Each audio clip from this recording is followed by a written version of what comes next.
आज आप लोगों को यहाँ बुलाने का एक ही मकसद है। आप लोग भी जानते होंगे कि delimitation commission has come to Srinagar finally, और जो उन्होंने अपने प्रपोजल्स दिए हैं, आज they were suppose to meet most of the delegation from public and as well as from political parties. मैं अपना जो पॉइंट ऑफ व्यू है वो आपके ज़रिए पूरी कौम के सामने रखना चाहता हूँ। We have not met anybody and we don't want to legitimise this farcical exercise by any means. आप सब लोग जानते हैं कि पूरे हिंदुस्तान में डिलिमिटेशन पे 2026 तक फ्रीज है, तो ये एक्सरसाइज कश्मीर में ही क्यों? जो डिलिमिटेशन कमीशन का जो ड्राफ्ट है वो बिल्कुल मुस्तरद और रिजेक्ट करने के लायक है। उसमें नाइंसाफियों की दास्तान पूरी है। अगर आप डिलिमिटेशन के प्रोसेस को देखते हो तो इसका कॉर्नर स्टोर पॉपुलेशन होता है, उसको इन्होंने पूरी तरीके से साइडलाइन किया गया है इस ये जो प्रोसीजर है, जो ड्राफ्ट रिपोर्ट है उसके जरिए। और सबसे ज़्यादा जो मैं इन पर्टिकुलर बोलना चाहता हूँ, सबसे ज़्यादा नाइंसाफ़ी जो हुई है वो श्रीनगर डिस्ट्रिक्ट से हुई है, शहर श्रीनगर से हुई है। आप देख रहे हैं कुपवारा में भी एक सीट बढ़ी है, हालांकि बारामूला में Sangrama constituency has been done away with. In Srinagar 3 assembly constituencies, Amira Kadal, Zadibal and Batmaloo, they have been renamed and dismantled. इनको तोड़ फोड़ की गई है। करीबन अमीरा कदल में से ही 6.5 वार्ड जो है वो काटे गए हैं, बाकी कॉन्स्टिट्यूंसीज में उसको रीडिस्ट्रीब्यूट किया गया है।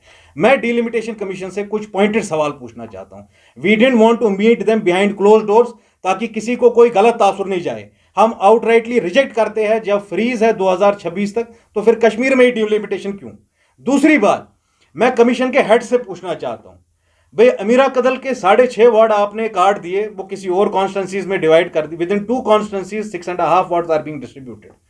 किसी बाकी छानपुरा की नई कॉन्स्टिट्यूंसी बनाई जा रही है। हम किसी नई कॉन्स्टिट्यूंसी के खिलाफ नहीं है, मगर मैं बोलना चाहता हूं कौन से पैरामीटर्स थे, क्या डिसाइडिंग फैक्टर्स थे इन 3 जो सीटें हैं उनको बदली गई है?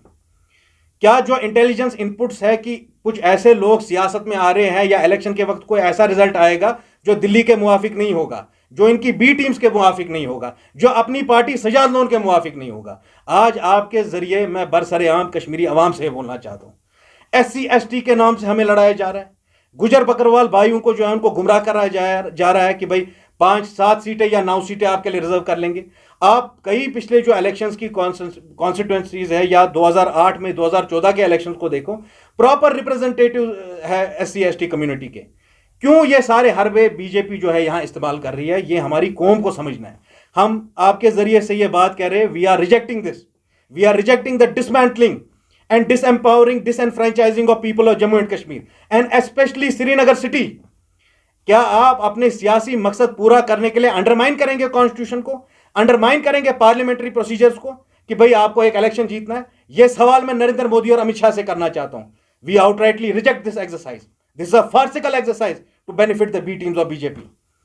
दूसरा एक पॉइंट मैं आपके जरिए कश्मीरी आवाम को बोलना चाहता हूं, कश्मीर और स्पेशली शहर श्रीनगर के जीज शहरियों को तो कहना चाहता हूं, पाकिस्तान में जो इमरान खान के साथ हो रहा होता है उससे कम नहीं हो रहा है आपके साथ।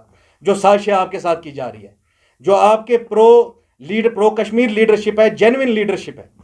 आज मैं हिमायत सियाम में बात कह रहा हूं, with all the responsibility and power at my disposal, आपके लेजिटिमेट लीडरशिप को पुट डाउन किया जा रहा है। मैन्युफैक्चर्ड लीडरशिप आपके सामने लाई जा रही है in the form of Apni Party, Sajad Lone, Mehbooba Mufti. These are the very same people who have brought BJP here, and through you, through media, I am telling the people of Srinagar, in the coming elections you have to teach them a lesson. ये जिम्मेदारी सिर्फ हम पे नहीं है, आप सब पे आयद होती है कि आप अपनी जिम्मेदारियों को आज समझ लें।